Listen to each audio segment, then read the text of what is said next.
Nah, oke, di sini Abang mau lanjut menjelaskan tentang korelasi poin biserial. Nah, korelasi poin biserial ini itu menggunakan dua skala yang berbeda. Skala ordinal dan juga skala dari interval atau rasio. Nah, di sini ada dua jenjang, aktif dan tidak aktif. Nah, di bagian X-nya ini kita membuat data ordinal. Jadi 9,5, 9, 8,5 itu dari peringkatnya, peringkat aktifnya. Terus dari peringkat tidak aktifnya. Nah, untuk bagian data interval rasionya itu tidak kita buatkan, kita gantikan dengan F. F itu adalah sampel kita, berapa banyak sampel kita yang mendapatkan nilai dari ranking ordinalnya. Jadi permisalan ya, ini variabelnya tentang aktif dan tidak aktif dalam berorganisasi. Nah, mahasiswa yang aktif dalam berorganisasi dengan nilai 9,5 atau ranking 9,5 itu ada 2 orang atau 2 mahasiswa. Sampai ke bawahnya ya, yang aktif 9 dengan nilai 9 itu 1 orang, aktif dengan 8,5 nilainya itu 1 orang, sampai seterusnya. Begitu pula dengan tidak aktif. Di sini kita bedakan total dari aktif dan total dari tidak aktif. Dan di sini kita buat total keseluruhannya. Nah, kita lanjut ke bagian rumus tabel kerjanya. Di sini ada Fx. Berarti masing-masing ini 2 dikalikan dengan X. Jadi 2 dikali 9,5 itu 19. 1 dikali 9 itu 9. 8 dikali 3 itu 24. Sampai seterusnya. Begitu pula dengan di bagian tidak aktif. Kita lanjutkan. Ada Fx pangkat 2. Kalau misalnya kita mendapatkan rumus yang seperti ini, kita pangkat 2 kan atau kuadratkan terlebih dahulu bagian X. Jadi 9,5 kuadrat dikalikan dengan F, yang dimana hasilnya itu 180,5. Nah, itu kita kerjakan sampai ke bawah ya. Begitu pula dengan tidak aktif. Kita buat sigma atau totalnya. Dan juga total keseluruhannya ya. Nah, terus kita lanjutkan. Di sini kita mencari X bar 1 dan X bar 2. X bar 1 itu yang aktif, X bar 2 itu yang tidak aktif. Nah, kita lanjutkan. Di sini 82 itu dari bagian Fx-nya, dan di sini 10-nya itu dari N-nya atau F-nya. Jadi 82 dikurang 10 itu hasilnya 8,2. Begitu pula dengan yang X bar 2. 48 dibagi dengan 10, 4,8. Nah, kita lanjutkan ke bagian standar deviasi T. Begini rumusnya. Kita masukkan aja lagi datanya. Sigma Fx pangkat 2. Itu maksudnya yang keseluruhannya ya. Sigma Fx pangkat 2 itu 918,5 dibagi dengan N. N besar. Berarti keseluruhan dari N ataupun F dari yang kita punya, data sampel yang kita punya. Jadi 10 ditambah 10 hasilnya 20. Nah, kita lanjutkan sigma Fx. Yang ini sigma Fx 130 dibagi dengan 20, sama seperti tadi yang N besar. Nah, kita selesaikan terlebih dahulu di dalam kurungnya ini, baru dipangkat 2-kan. Kalau yang ini kita selesaikan dulu pembagian. Nah, hasil dari kedua ini itu dikurangkan lalu diakarkan, hasilnya 1,91. Nah, kita lanjutkan. P N, bagian N itu antara aktif ataupun tidak aktif ya.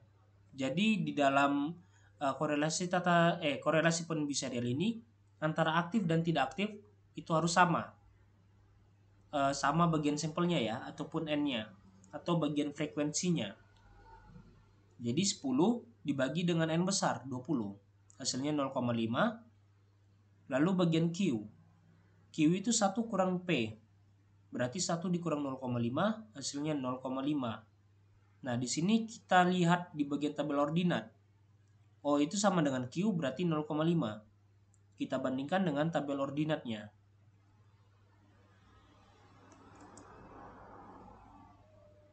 Nah, begini bentuk tabel ordinat.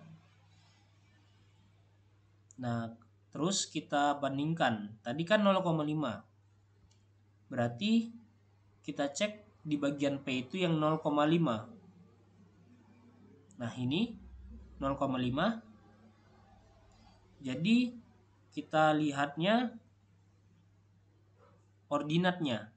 Nilai ordinat dari P itu 0,39894. Jadi kita buat 0,39894. Nah, setelah itu kita lanjutkan ke bagian RBS-nya atau korelasi biserialnya.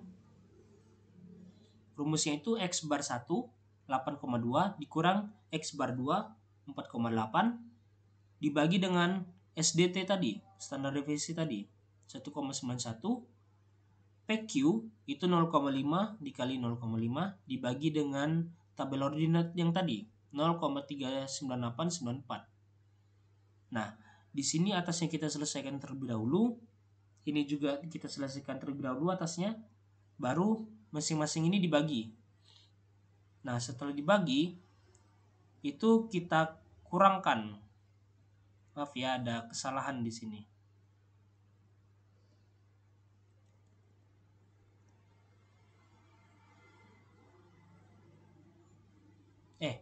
Oh iya, maksud abang dikalikan. Jadi hasil dari ini, hasil dari bagian kiri dan bagian kanan ini kita kalikan. Hasilnya itu 1,115. Terus kita lanjutkan, kita konversikan ke dalam nilai T. Nilai T itu rumusnya seperti ini. Di sini kan ada yang sama nih. Yang bagian atas ini dengan yang bagian bawah. Nah, itu kita tidak boleh menghilangkan nilainya ya. Karena kan kalau biasanya di dalam pembagian, kalau misalnya nilainya sama, itu bisa dihilangkan. Tetapi kalau di bagian statistika inferensial ini, yang bagian T, itu tidak boleh dihilangkan. Jadi kita harus selesaikan masing-masing. O pangkat 2 itu, yang tabel ordinat ini, kita buat kuadratkan. PQ itu 0,5 kali 0,5. RBS pangkat 2 itu 1,115. Kita pangkat 2 kan atau kuadratkan. Terus N itu yang N besar, yang 20, dikurang dengan 2. Nah, begitu pula dengan yang ini ya. Karena kan sama nih dengan yang bagian atas ini. Jadi kita selesaikan terlebih dahulu bagian atas ini, kita kuadratkan. Bawahnya juga kita kalikan. Ini kita kuadratkan 20 dikurang dengan 2. Ini nanti kita selesaikan yang bagian 1 kurang ini. Nah, setelah dapat hasilnya, bagian atasnya kita kalikan semua. Yang bagian bawah ini kita kalikan terlebih dahulu, baru 1 dikurang hasil dari perkaliannya. Didapatkanlah seperti ini. Hasilnya ini dibagi. Lalu hasil pembagian itu kita kita akarkan. Hasilnya itu 8,275. Nah, di bagian seperti biasa kita bandingkan dengan yang bagian nilai, karena nilai T, maka kita bandingkan dengan T tabel. Begini bentuk T tabelnya. DK atau DF itu rumusnya di dalam korelasi poin biserial N kurang 2. Berarti N besar ini 20 dikurang dengan 2. Hasilnya 18.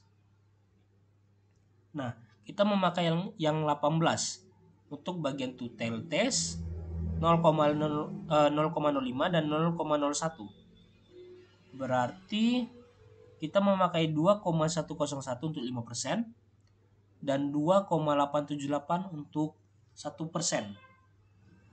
Kita bandingkan dengan nilai T kita atau T empirik ataupun T hitung kita 8,275. Nilai ini berada di atas dari 5% dan 1%. Maka hasil dari nilai T ini sangat signifikan, yang artinya keaktifan mahasiswa ini memiliki hubungan erat dengan variabel Y-nya. Nah, itu aja penjelasan dari Abang mengenai korelasi poin biserial ya. Sekian, terima kasih.